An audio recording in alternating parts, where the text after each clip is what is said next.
بسم اللہ الرحمن الرحیم۔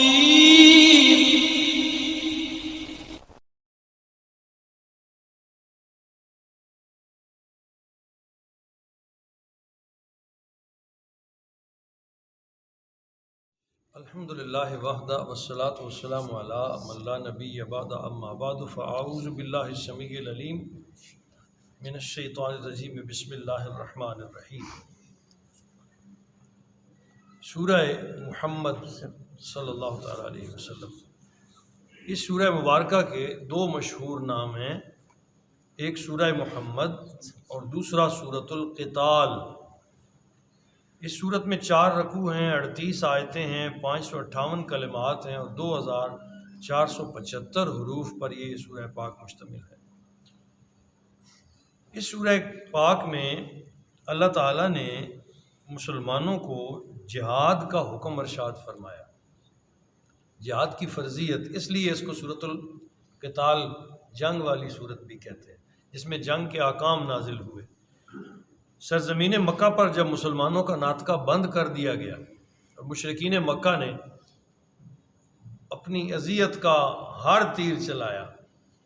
مسلمانوں نے آخر اللہ پاک کی اجازت سے مدینہ طیبہ کی طرف ہجرت کی۔ لیکن جب ہجرت کر کے مدینہ پہنچ گئے، اب یہاں یہ تھا کہ سکون بھی تھا اور ہر طرح سے مسلمان آزادی کے ساتھ اپنی عبادت کر رہے تھے، تو کفار کو یہ بات بھی نہ بھائی اور انہوں نے چپکے مدینہ کے آس پاس ٹولیوں کی شکل میں آ کے کبھی مسلمانوں کے اموال لوٹ لیتے، کبھی اگر کوئی اکیلا چڑھ جاتا تو اس کو قتل کرنے سے بھی دریغ نہ کرتے۔ تو پھر جب دوسری ہجری کا آغاز ہوا تو اللہ تعالیٰ نے باقاعدہ طور پر مسلمانوں کو جہاد کی اجازت عطا فرمائی۔ یہاں اس سورہ پاک میں اللہ تعالیٰ نے وہ آیات طیبہ نازل فرمائیں، اس کے مضامین میں ایک تو جہاد کا حکم ارشاد فرمایا گیا، پھر یہ حکم ہوا کہ جہاں بھی کفار کے ساتھ مقابلہ ہو تو ٹھیک ہے، ان کے پرخچے اڑا دو جب تک کہ وہ اس بات پر قائل نہ ہوں کہ وہ اللہ اور اس کے رسول صلی اللہ علیہ وسلم کو تسلیم کر لیں۔ پھر اہل ایمان کو صاف صاف لفظوں میں بتا دیا گیا ہے کہ اگر تم نے سچے دل سے اپنی پوری قوت اور توانائیوں کے ساتھ محنت کی اور کفر کے خلاف جہاد کیا تو کوئی صورت نہیں کہ اللہ تمہیں فتح نہ عطا فرمائے۔ اللہ پاک خود تمہاری پشت پر کھڑا ہوگا، فرشتے تمہاری تائید کے لیے اتریں گے اور وہ تمہارے شانہ بشانہ جنگ لڑیں گے۔ اس ضمن میں منافقین کے ایمان کا حال بھی بیان کیا گیا۔ منافق بڑھ چڑھ کے آ کے پہلے حضور سے یہ کہا کرتے تھے کہ نکلیں جی باہر، ہم ہر طرح کا مقابلہ کریں گے، کفار کو یہ کر دیں گے وہ کر دیں گے۔ لیکن جب جہاد کا حکم نازل ہوا تو اب وہ کھسیانی بلی بن گئے اور وہ چھپنے لگے۔ اللہ تعالیٰ نے منافقوں کی کیفیت اور حالت کا ذکر کیا۔ اب جب رسول اللہ جہاد کا ذکر کرتے تو یہ پیچھے ہٹنا شروع کر دیتے، یہ کہ یہ حکمت عملی سے کیا جائے، پیچھے ہٹ کے لڑا جائے، اندر بند ہو جائے، ان طرح طرح کی باتیں کرتے۔ اللہ تعالیٰ نے ان کی کیفیت کو بیان کیا کہ اب یوں لگتا ہے کہ جیسے ان پر موت کی غشی طاری ہو گئی ہے، آنکھیں ان کی پتھرا گئی ہیں، چہرے کی رنگت زرد ہو گئی ہے، یہ ان کی کیفیت ہے۔ پھر اسلام کے جان باز اور غیور سپاہیوں کو آیت نمبر 35 میں ایک خصوصی حکم دیا کہ جنگ میں حالات کتنے ہی روح فرسا کیوں نہ ہو جائیں، کمزوری مت دکھانا، صلح کی درخواست کبھی نہ کرنا۔ اور یہ شان رہی ہے اسلامی لشکر کی کہ انہوں نے کبھی صلح کی درخواست نہیں کی، کٹ گئے ہیں، جانیں دے دی ہیں لیکن صلح کی درخواست نہیں کی۔ اگر تم نے کمزوری کا مظاہرہ کیا یا صلح کے لیے اپنی بے تابی کا اظہار کیا تو دشمن جری اور طاقتور ہو جائے گا، نتیجتاً تمہیں نقصان ہوگا، تمہاری اس پیشکش کو کمزوری اور بزدلی سمجھا جائے گا۔ آخر میں مالی جہاد کی طرف متوجہ کیا کہ اگر اسلام کو تمہارے مال کی ضرورت پڑے تو بے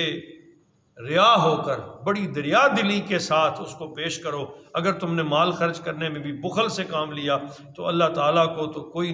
نقصان نہیں پہنچا سکتا، تمہیں خود نقصان پہنچے گا۔ اور اگر تم مال خرچ کرو گے تو اللہ تعالیٰ تمہیں اس مال کے بدلے بہتر ترین مال عطا فرمائے گا، عزت عطا کرے گا۔ تو یہ سورہ پاک کے مضامین ہیں۔ بسم اللہ الرحمن الرحیم۔ الذین کفروا وصدوا عن سبیل اللہ واضل سبیل اللہ اضل اعمالهم والذین آمنوا وعملوا الصالحات وآمنوا بما نزل علی محمد وَهُوَ الْحَقُّ مِنْ رَبِّهِمْ كَفَّرَ عَنْهُمْ سَيِّئَاتِهِمْ وَأَصْلَحَ بَالَهُمْ ذَلِكَ بِأَنَّ الَّذِينَ كَفَرُوا اتَّبَعُوا الْبَاطِلَ وَأَنَّ الَّذِينَ آمَنُوا وَاتَّبَعُوا الْحَقَّ مِنْ رَبِّهِمْ كَذَلِكَ يَضْرِبُ اللَّهُ لِلنَّاسِ أَمْثَالَهُمْ صدق اللہ مولانا العظیم۔ الذین کفروا، بے شک وہ لوگ جنہوں نے کفر کیا، وصدوا عن سبیل اللہ، اور دوسروں کو بھی اللہ کی راہ سے روکتے رہے، کوشش کی کہ کسی طرح لوگ اللہ کی راہ سے اتر جائیں۔ اضل اعمالہم، ان لوگوں نے اپنے اعمال کو برباد کر دیا، انہوں نے اپنے اعمال ضائع کر لی، ساری صلاحیتیں ضائع کر دیں۔ والذین آمنوا، لیکن وہ لوگ جو ایمان لائے، وعملوا الصالحات، اور نیک عمل کرتے رہے، وآمنوا بما نزل علی محمد، اور ایمان لے آئے اس قرآن پر جو ہم نے اپنے محمد پر نازل فرمایا صلی اللہ تعالیٰ علیہ وسلم، بما نزل علی محمد، جو اتارا گیا رسول معظم محمد عربی صلی اللہ تعالیٰ علیہ وسلم پر، وَهُوَ الْحَقُّ، اور وہی حق ہے، من ربہم، ان کے رب کی طرف سے، کفر عنہم سیئاتہم، تو اللہ تعالیٰ نے دور کر دی ان سے ان کی برائیاں، وَأَصْلَحَ بَالَهُمْ، اور سنوار دیا ان کے حالات کو۔ اس پہلی دو آیات طیبہ میں ہی اللہ تعالیٰ نے کیٹیگوریکلی دونوں گروہوں کو الگ الگ کر دیا کہ وہ جو کفر پر اڑے رہے اور جنہوں نے محمد عربی صلی اللہ علیہ وسلم کا کلمہ نہیں پڑھا، انہوں نے اپنے آپ کو برباد کر لیا، ان کے اعمال سارے ختم ہو گئے، وہ اس قابل نہ رہے کہ کل آخرت میں اللہ کے حضور پیش ہو سکیں گے۔ لیکن ان کے مقابلے میں وہ جو ایمان لائے اور جنہوں نے محمد عربی صلی اللہ تعالیٰ علیہ وسلم کی ذات اقدس پر نازل ہونے والی اس کتاب یعنی قرآن کا پہرا دیا، قرآن عظیم کو مان لیا، اپنے اعمال کو قرآن کے مطابق ڈھال لیا، کفر عنہم سیئاتہم، اللہ ان سے ان کی سب سے پہلا کرم قرآن پڑھنے والے پر کیا ہوتا ہے کہ اللہ اس کی برائیاں دور کر دیتا ہے، اللہ اس کے گناہ مٹا دیتا ہے۔ وَأَصْلَحَ بَالَهُمْ، اور دوسرا کرم کیا ہوتا ہے کہ اللہ اس کے حالات سنوار دیتا ہے۔ کتنی بھی آپ مشکل میں ہیں تو قرآن عظیم آپ کے حالات میں بہتری لا سکتا ہے۔ ہم کتنا کم تلاوت کرتے ہیں، کتنا کم اسے پڑھتے ہیں، کتنا کم اس کی طرف متوجہ ہوتے ہیں، تاکہ یہ ذخیرہ آپ کے ہر طرح کے حالات کا آپ کے گھر میں ہے۔ آپ اگر قرآن سے دوستی کریں گے، اس کی تلاوت کو معمول بنائیں گے اور اس پر عمل کرنے کی کوشش کریں گے، اللہ کریم آپ کی ساری رکاوٹیں دور فرما کر آپ کے لیے برکت کے راستے کھول دے گا۔ ذَلِكَ بِأَنَّ الَّذِينَ كَفَرُوا اتَّبَعُوا الْبَاطِلَ، یوں اس لیے جنہوں نے کفر کیا وہ باطل کی پیروی کرتے تھے، یعنی ایسا اس لیے اللہ فرما رہے ہیں کہ ایمان والوں پر انعام ہوگا کہ کافر وہ ہیں جو باطل کی پیروی کرتے تھے، وَأَنَّ الَّذِينَ آمَنُوا اتَّبَعُوا الْحَقَّ، اور جو ایمان لائے وہ حق کی پیروی کرتے تھے۔ جو ایمان لائے ان پر کرم کیوں ہے کہ انہوں نے حق کی پیروی کی، من ربہم، جو ان کے رب کی طرف سے تھا، کذالک یضرب اللہ للناس امثالہم، اس طرح کھول کھول کر بیان کرتا ہے اللہ تعالیٰ لوگوں کے لیے مثالیں بیان کر کر کے سمجھاتا ہے کہ تم اپنے آپ کو درست کر لو، اپنے